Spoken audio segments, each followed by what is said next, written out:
नमस्कार दोस्तों, राधे राधे। प्रेम से बोलिए विष्णु भगवान की जय। आश्विन माह के कृष्ण पक्ष की एकादशी तिथि को इंदिरा एकादशी कहा जाता है।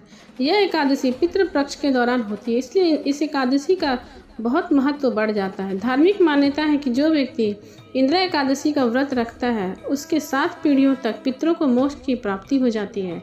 इंदिरा एकादशी का व्रत पितृ पक्ष में रखा जाता है। यह व्रत मृत पूर्वजों पितरों की मुक्ति के लिए होता है, इसलिए इंदिरा एकादशी व्रत का अन्य एकादशियों के व्रत में अलग स्थान है। एकादशी व्रत के नियम के अनुसार यह व्रत 10वीं तिथि से शुरू होता है और व्रत पारण 12वीं तिथि के दिन तक होता है।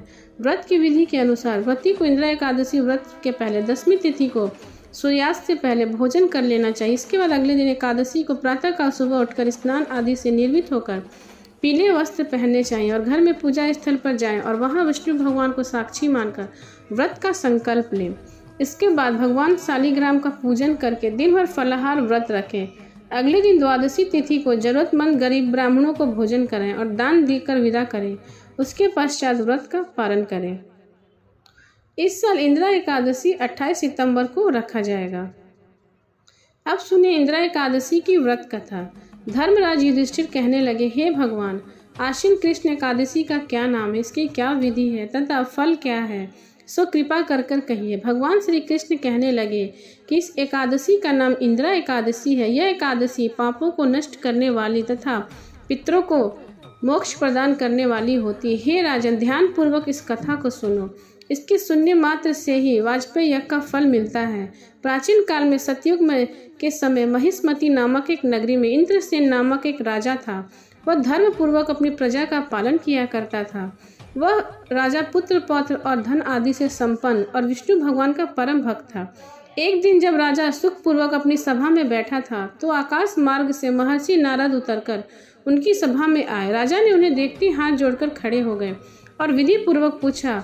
वो आसन में अर्घ दिया। सुख से बैठकर मुनि ने राजा से पूछा कि हे राजन, आपके 7 अंग कुशल पूर्वक हैं तो तुम्हारी बुद्धि धर्म और तुम्हारा मन विष्णु भक्ति में तो रहता है।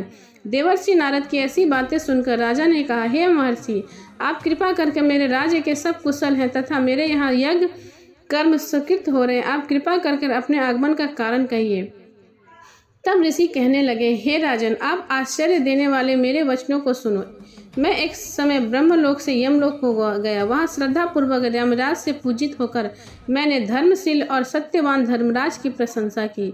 उसी समय यमराज की सभा में मैंने महान ज्ञानी तथा धर्मात्म तुम्हारे पिता को एकादशी का व्रत भंग होने के कारण देखा। उन्होंने संदेश दिया, सो मैं तुमसे कहता हूँ। उन्होंने कहा कि पूर्व जन्म में कोई विघ्न हो जाने के कारण मैं यमराज के निकट रह रहा हूँ। सो हे पुत्र, यदि तुम आश्विन माह के कृष्ण पक्ष की इंदिरा एकादशी का व्रत मेरे नियमित करो तो मुझे स्वर्ग की प्राप्ति हो सकती है। इतना सुनकर राजा कहने लगे, हे महर्षि, आप इस व्रत की विधि मुझको कहिए। नारद जी कहने लगे, आश्विन माह के कृष्ण पक्ष के 10वीं के दिन प्रातःकाल श्रद्धा पूर्वक स्नान से निर्मित होकर पुनः दोपहर को नदी आदि में जाकर स्नान करें। फिर श्रद्धा पूर्वक पितरों को श्राद्ध करें और एक बार भोजन करें।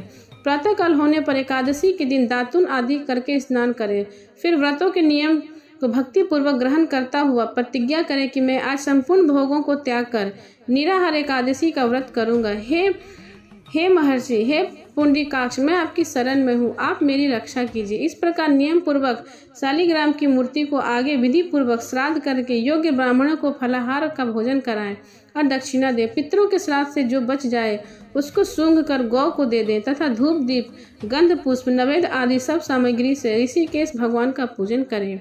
रात में भगवान के निकट जागरण करें। इसके पश्चात 12वीं के दिन प्रातःकाल होने पर भगवान का पूजन करें, ब्राह्मणों को भोजन करें। भाई बंधुओं, स्त्री और पुत्र सहित आप भी मौन रहकर भोजन करें। नारद जी कहने लगे, हे राजन, इस विधि से यदि तुम आलस्य से रहित होकर इस एकादशी का व्रत करोगे तो तुम्हारे पिता अवश्य ही स्वर्लोक को जाएंगे। इतना कहकर नारद जी वहां से अंतर ध्यान हो गए। नारद जी के कथना अनुसार राजा द्वारा अपने बंधुओं तथा दासों सहित व्रत करने से आकाश से पुष्प वर्षा हुई और उस राजा के पिता गरुड़ पर चढ़कर विष्णु लोक को गए। राजा इंद्रसेन ने भी एकादशी के व्रत के प्रभाव से निकट राज्य कर अंत में पुत्र को सिंहासन पर बैठाकर स्वर्ग लोक को चले गए। हे युधिष्ठिर, यह इंदिरा एकादशी के व्रत का महत्व मैंने तुमसे कहा है। इसके पढ़ने और सुनने से मनुष्य सब पापों से छूट जाता है और सब प्रकार के भोगों को भोग कर वैकुंठ को प्राप्त होता है। और इस संसार में इस एकादशी के व्रत को हर मनुष्य को करना चाहिए। प्रेम से बोले विष्णु भगवान की जय, कृष्ण भगवान की जय।